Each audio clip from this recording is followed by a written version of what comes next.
আজি আমাৰ কোকৰাঝাৰ বিশ্ববিদ্যালয় আৰু জিলা প্ৰশাসন আৰু বিভিন্ন সাহিত্য অনুষ্ঠানৰ সহযোগত আজি ইয়াতে আমি শিল্পী দিৱস উদযাপন কৰোঁ।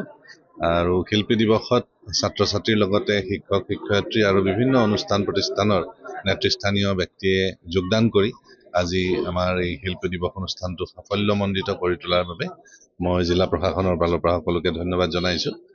আৰু ইয়াত আজি জ্যোতিপ্ৰসাদৰ সাহিত্যৰ পৰা আৰম্ভ কৰি তেওঁৰ জীৱন সম্পৰ্কে যথেষ্ট আলোচনা কৰা হৈছে। বিভিন্ন তেখেতৰ সৃষ্টিৰাজিৰ আলোচনাৰ লগতে গীত নৃত্য প্ৰদৰ্শন কৰা হৈছে। মই আশা ৰাখিছোঁ যে তেখেতৰ যি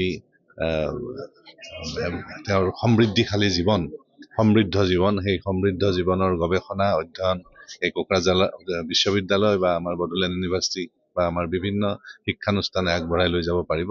ইয়াৰ জৰিয়তে আমাৰ গোটেই ছাত্ৰ ছাত্ৰীৰ পৰা আমাৰ গোটেই সমাজখন শক্তিশালী কৰাৰ ক্ষেত্ৰত এক বিশেষ ভূমিকা গ্ৰহণ কৰিব।